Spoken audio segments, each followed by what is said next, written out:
Hello and welcome back to my channel for another property video. If this is your first time on my channel, I aim to educate people about property related matters in the UK. If you're a first time buyer, already own your own home, or if you're a property investor, there could be some useful content here for you, so definitely consider subscribing to keep up to date with my new videos. In today's video, I'll be talking about a slightly more complicated concept in property known as collective enfranchisement. This is just a fancy term used by property professionals, but all it means is coming together as a group to buy your freehold. This process is quite complicated, but I'll explain it as simply and as best as I can. Under Section 13 of the Leasehold Reform, Housing and Urban Development Act 1993, you may have the right to collectively purchase your freeholds. This applies to qualifying flat owners in a building, not to people who own leasehold houses who are looking to buy their freehold. In essence, you can force your freeholder to sell the freehold to you collectively as a group of flat owners, and in order to be able to do this, there are a lot of criteria that need to be met. The building must contain at least 2 flats. A minimum of 50% of qualifying tenants need to participate in the process. If the building only has 2 flats, both need to participate. A qualifying tenant is someone who holds a lease of over 21 years. If an individual owns 3 or more flats in a building, none of those flats will qualify for the process. At least 2/3 of the flats need to be owned by qualifying tenants.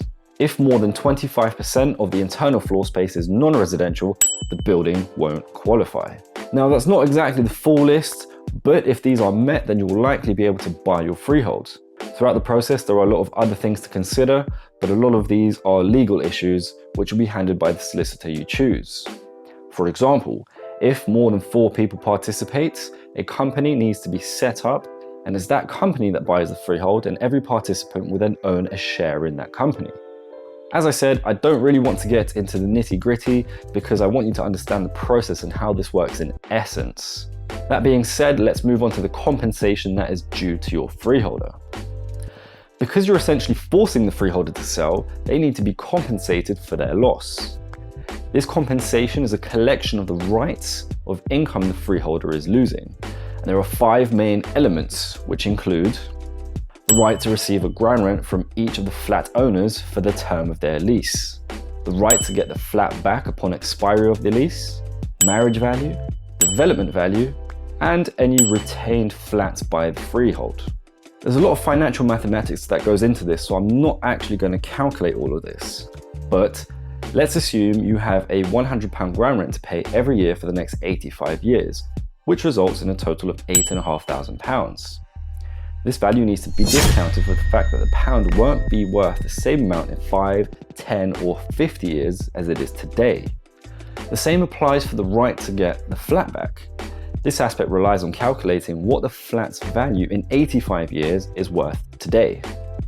As future values cannot be predicted, often today's values are used in these calculations.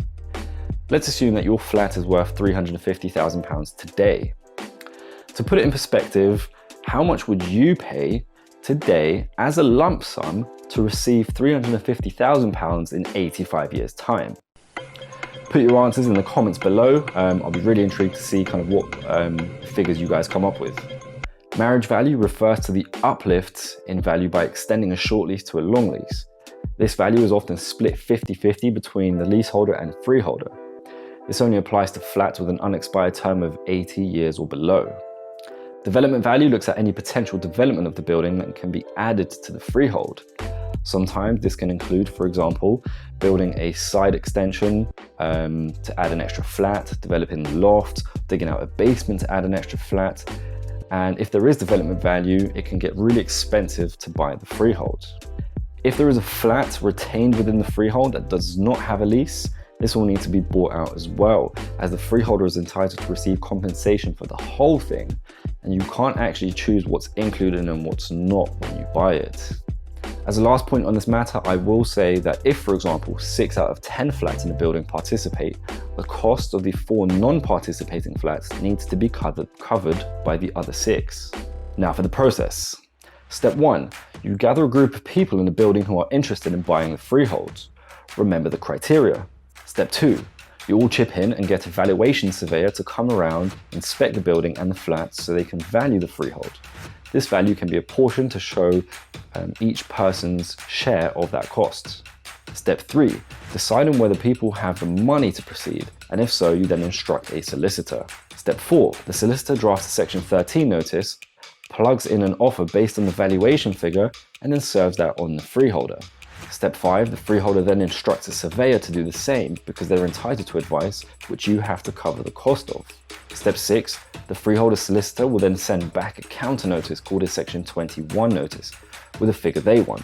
This is likely to be higher than the Section 13 notice figure.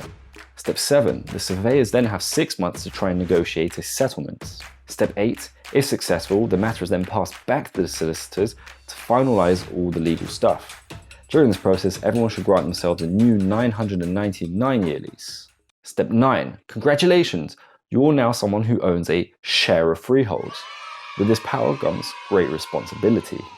And there you have it. That's how collective enfranchisement looks on the surface. As I said, this process can be a lot more complicated, so take this as a very basic overview. If you're watching this and think that this could be a route that you'd like to explore, definitely seek professional advice from a solicitor and a surveyor. If you like this video, hit that like button, and if you know of anyone who's been thinking whether it's possible to buy your freehold as a flat owner, definitely share this with them.